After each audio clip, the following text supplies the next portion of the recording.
Good evening and welcome back, all of you. We are very honored and privileged to have Viswanathan Anand among us. Viswanathan Anand, as you all know, is the face of chess in India. Has been the first grandmaster in chess, first Indian grandmaster, in chess. And for a number of years, Viswanathan Anand has been the sole representative of India on the global chess scene. Of course, today we have a lot of Indians in the top 100, both on the men's side and on the women's side. I was looking at the rankings, the chess rankings, a couple of days ago, and I noticed that there are 10 to 11 male chess players and female chess players in the top 100, and two of the male chess players are in the top 10. Right. And 4 are in the top 20. So, I mean, that's the legacy that Viswanathan Anand has inspired and, inspired so many young Indians to take up chess. And today, it is a popular sport. So, we thought we should, use this opportunity to invite Viswanathan Anand on our stage today to basically, of course, we'll talk about chess, but we're very interested to know, Anand, basically, if you can take us back through your career. We want to know things like, your vision about chess, how you inspired young Indians to take up chess, and obviously we'll talk about money, how young Indians, young chess players today manage their money, how you have managed your money, whether, of course, you invest in mutual funds or not, whether you do your asset allocation or not, whether you do your goal planning or not. So, Anand, as I was saying earlier, you have inspired a lot of young Indians to take up chess. Today, all the chess players of the Indian chess players on the scene today, they are popularly referred to as children of Anand. So, how does that make you feel? Slightly old. Also, at the beginning, there were one or two people who said genius, but by the end, they just gave up and said legend. I'm obviously very happy with how it turned out. When I was 17 and I'd won the World Junior, I was the first Asian to win the World Junior, and it was the start of a very exciting journey for me. At that stage, I didn't know yet that within a few years I'd compete in all the top tournaments and break through. But already within a few years, you could feel this effect that the number of participants in school championships, youth events, everything was starting to go up and up and up. So clearly, knowing that it's an experience common to many sports, that once somebody from your country starts doing well, it excites you to give it a try. Still, it is surprising that now we are at 85 grandmasters, and as you point out, quite a few youngsters in the top 10. I've been overtaken by 4 Indians in the top 10 within the last year and a bit. So, dramatic changes. India is now just easily, I think, the first or second strongest country in chess. So just to deviate a little bit, I was reading your book, Mind Master. I have a Kindle version of it, but it's a terrific book, very breezy read. And one thing that really caught me in the book is that, you actually tried to become a tennis player, or you took up tennis when you were young. And you tried your hand at tennis, but you've written in your book that you gave it up soon because the whole task of waking up at 5 o'clock in the morning and then going to the tennis court and then running around the periphery was too much for you. So take us back to those days and what went on with you. Why did you give up tennis? You could have become the next Bjorn Borg. So what happened was, it's just my mother would put me into a lot of sports, and besides that, my father was in the railway, so everything that was possible to play in the railway club. So I used to play badminton, table tennis, and this was in Chennai. In Chennai, and then one year my father got a job in the Philippines, so we moved for 1 year abroad, and in fact, there my chess picked up steam. But even there, my mother found a tennis coach, and so I'd go through the motions. But every youngster plays a lot of sports, but there's one which either you're very good at or somehow captures you. And for me, that was chess pretty quickly. I was simply not good enough in tennis. So I was decent in club thing, but I never really got into tournaments and things like that. And so when we got back from the Philippines, my mother thought it would be nice for me to get back into coaching. And she found this coach and I had to wake up at 5 in the morning to be there at 5:30.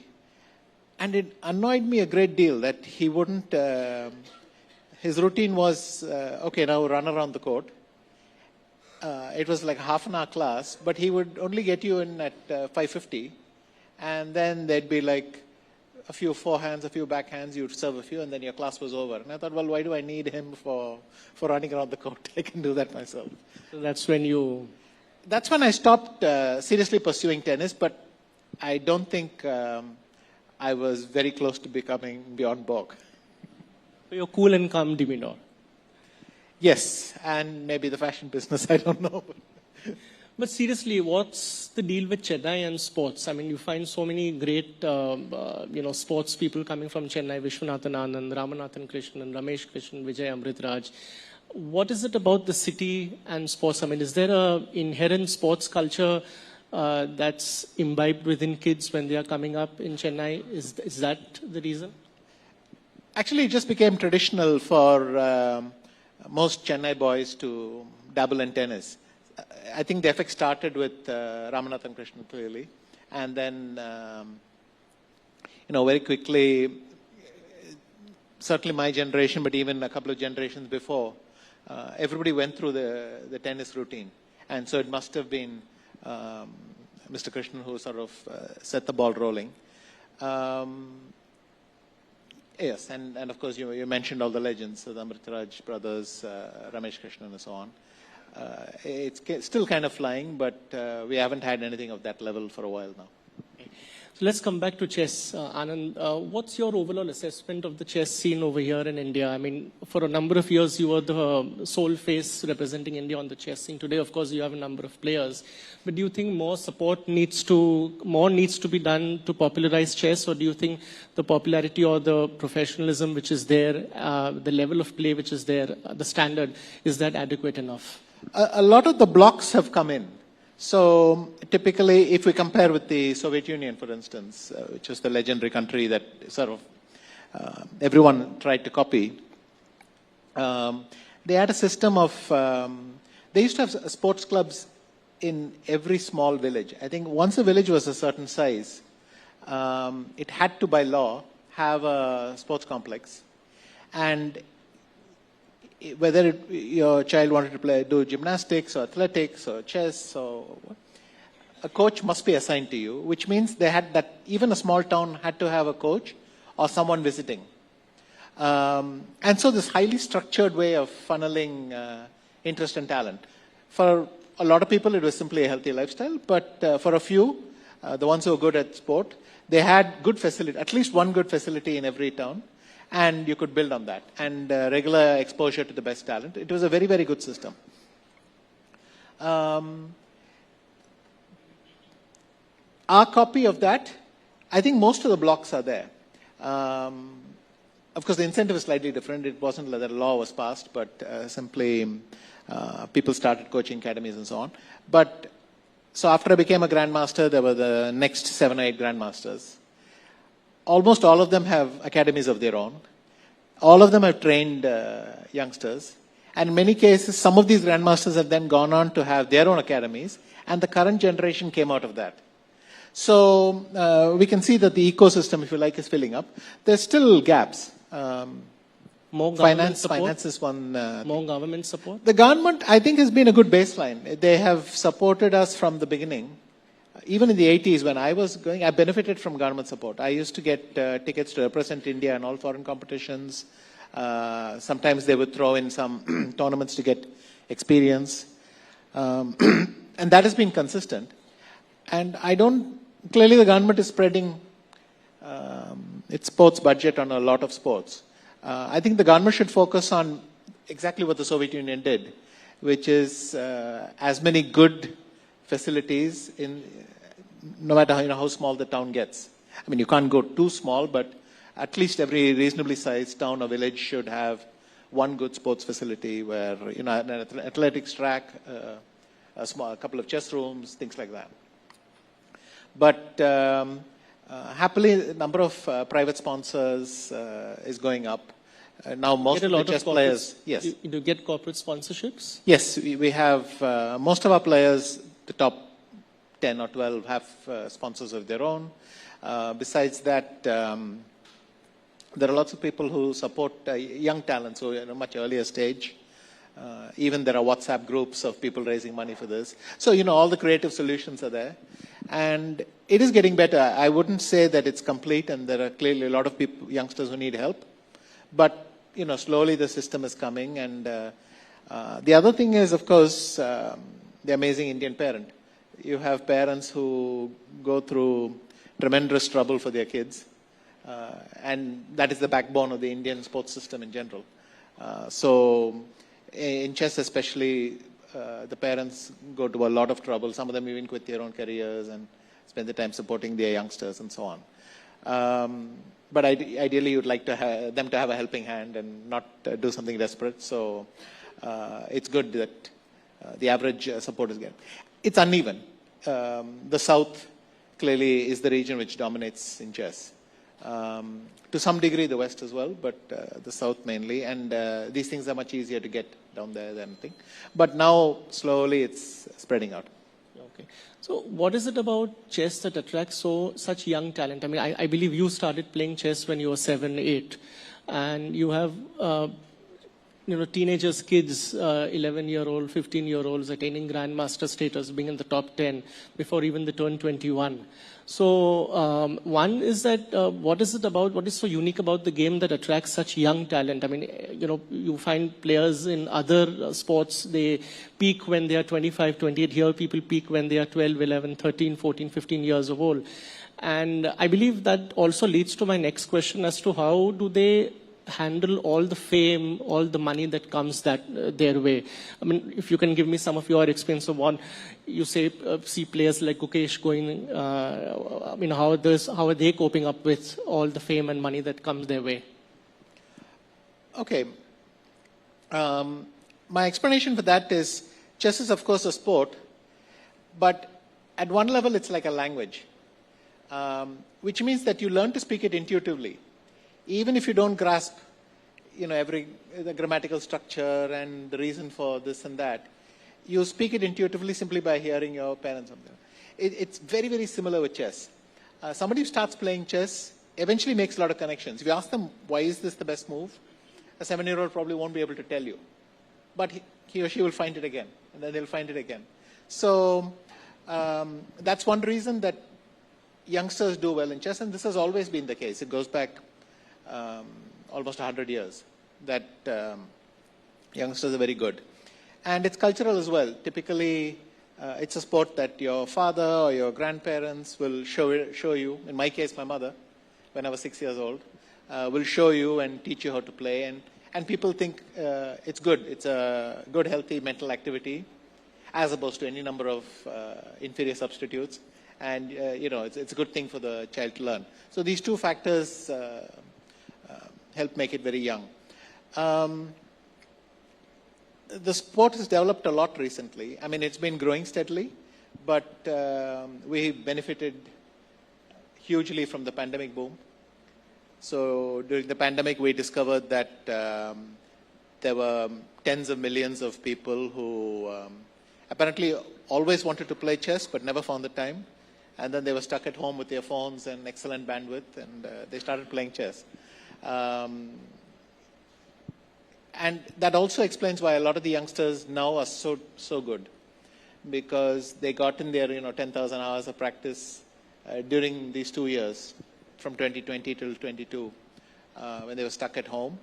They played an incredible amount of chess, and a lot of chess players, being unable to travel, sat at home recording training videos and putting it out there. So the coaching infrastructure became incredibly good. And I think it's going to get younger and younger and younger now. But also just that one last point. So now this has obviously meant good prize funds, increased sponsorship, and so on.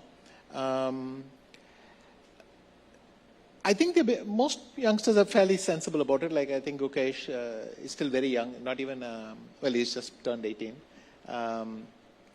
So I think he lets his father manage his money for him for the moment. But they're all very practical, and having not had so much just recently, I think they still have the memory of that, so they're quite sensible about it.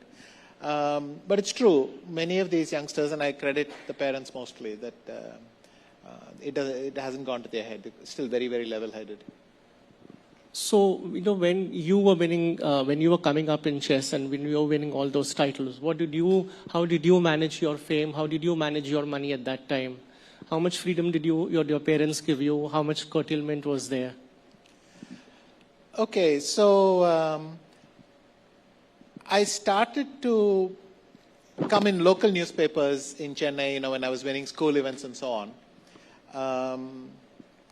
But then there were some clear milestones when I became a grandmaster, because that was like an Olympic gold medal or something. I remember being featured in almost every magazine at a national level, and then for the first time I had to deal with that kind of fame. Then later that year I became a grandmaster, and so the process repeated itself. But there was a gap. I think most people had heard of my name, but had not seen a photo of me.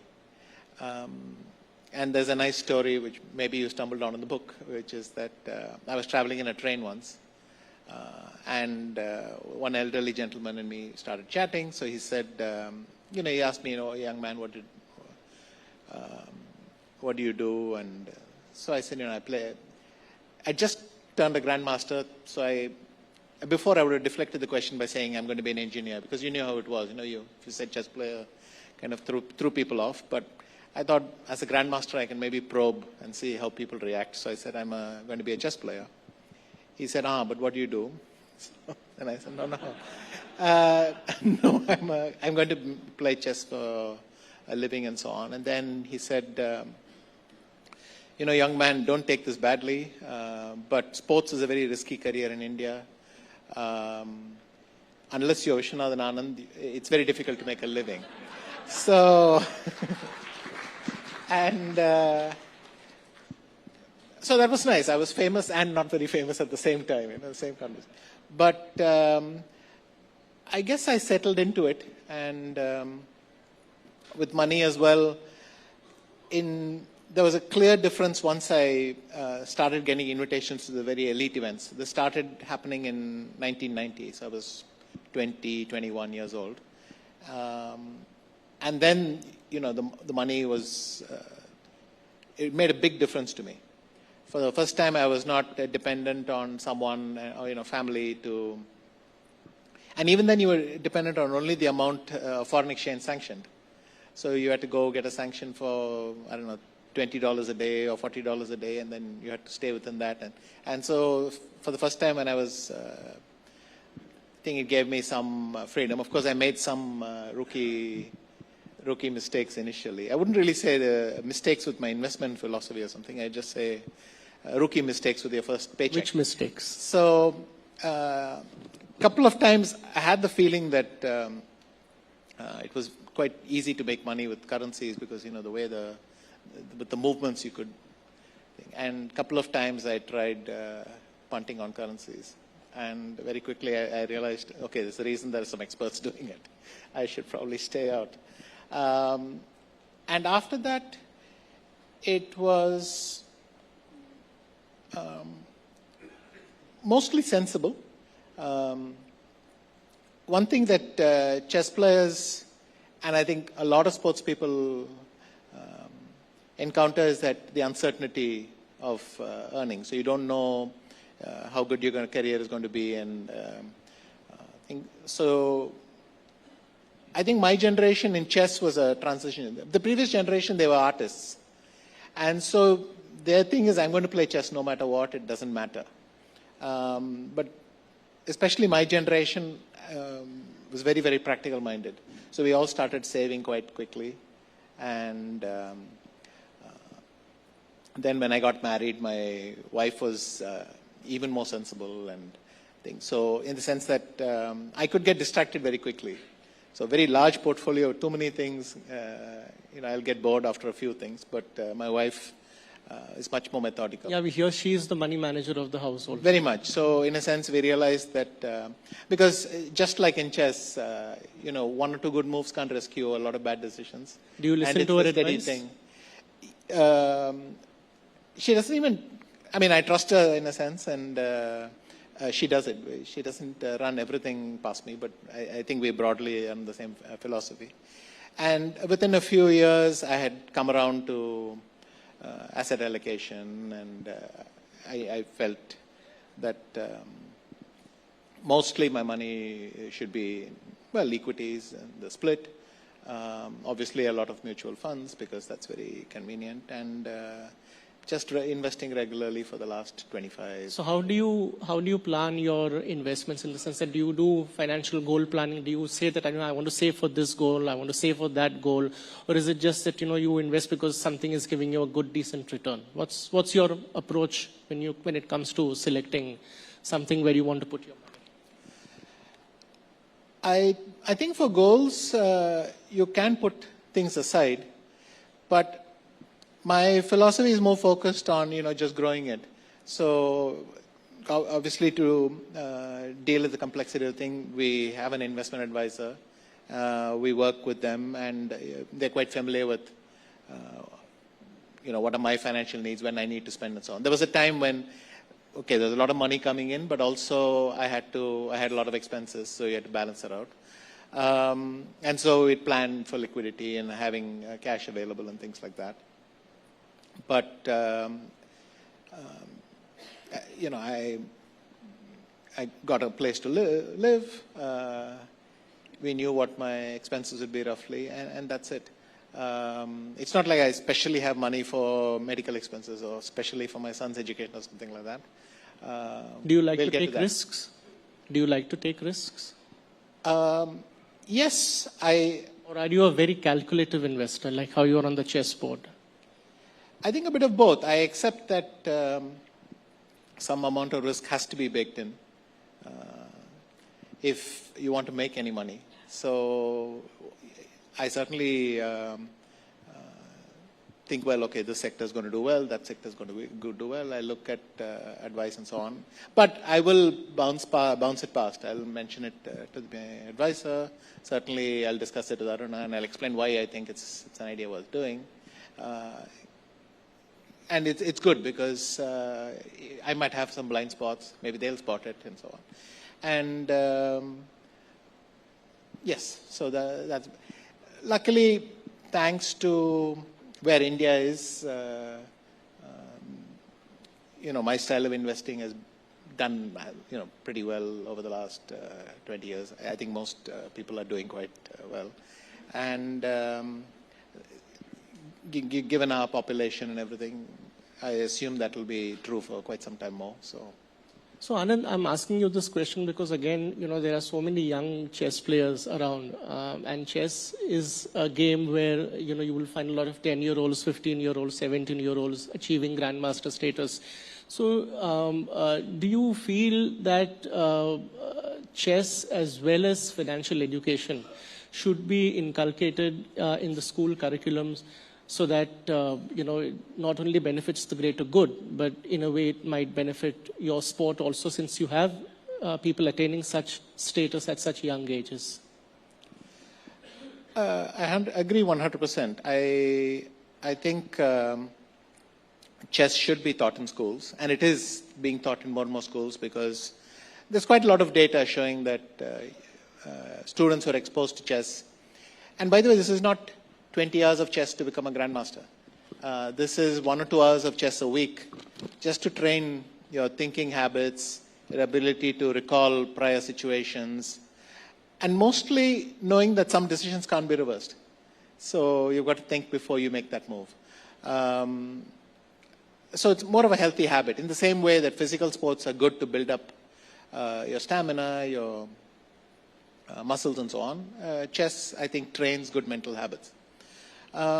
With financial education, I think, yes, every youngster should first of all manage their own accounts for a while, even if it's a mock account. But financial training is essential because it's so easy.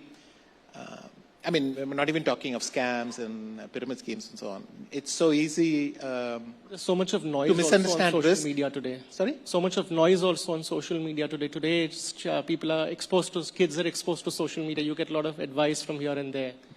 Yes, and again, this habit of saying something is good without putting it in context. This is very, very true in finance. It's true in a lot of cases as well. I mean, you can talk about almost any scientific subject, but unless you place it in, this is where we came from, this is all what the data showed a while ago, this is what's happening now, it's irrelevant. You can have any data point. But in finance, you can actually lose money while you're doing this. So it's very important, I think, that certain basic financial skills should be taught right away. I mean, people should know that. Well, when I got my first email account, I mean, there's so many people purporting to be from Africa who are offering me $25 million accounts that, you know, just couldn't leave the country, and could I lend them some money to think? Okay, that was baby-like, but we constantly get sophisticated versions of this, and you know, you're just going to lose a lot of money if you don't have it. And it's good training, because I'm not talking only of financial management. It's we're talking about risk, how it functions in society. We're talking of probability. We're talking of a lot of concepts that should be part. Now, I don't mean that somebody will learn to dominate these subjects. Just a basic thing, so that at least they should see some red flags very early. Can chess players become better investors? Because, you know, they have a mathematical bent of mind. You know, you're always calculating. You're always using your mind so much. Amongst professional chess players, which is the group I know, people who tried to be, were professional chess players for quite some time, and then at some point decided they would switch. There's a fair amount. Because there were a couple of companies, I remember Bankers Trust used to advertise for chess players. I meant to say your own personal finances. When chess players manage their own personal finances. I see. Do they calculate? Are they calculative? Are you calculative? Chess players I haven't discussed it that much with them. But I know that many of them take a lot of risks, but study the subject quite a lot. So very similar to the way they play chess, which is to see prior games and then go for it. But quite a lot of them take a lot of risk. But in general, I wanted to say that many chess players moved on to careers in finance and markets and did very well. And then we're not even talking of the group of chess players who played chess for fun at the beginning and then went to finance directly. But clearly, the way we study chess and the way you can study finance are very similar. Okay, Anand, we are completely out of time, but I have to ask you one question before I let you go. Just from the point of view of popularizing chess or spreading chess's popularity throughout the nation, throughout everywhere, OTT and television and films have played a decent kind of a role in popularizing other sports. We've seen movies around cricket, around tennis, etc. But around chess, there was a fantastic TV series called The Queen's Gambit. Have you watched The Queen's Gambit? Did you like it? It is a very good series, especially for chess players, because for the first time the pieces were exactly where they were supposed to be. Okay. Most people, when they watch a chess movie, they think, oh, that was amazing. But the chess player is thinking, no, that position's illegal. The king can't be there. Stop doing it, So we were happy with this one. So would you wish more television, or would you wish more movies to take on chess as a subject? There's a reasonable amount already. Unfortunately, always it's some villain. The moment I know that I see a chessboard in the background, I know he's going to do some terrible plot. but it's better than nothing. Okay, thank you. Thank you so much, Anand, for joining, and a big hand for Viswanathan Anand for joining us. Thank you.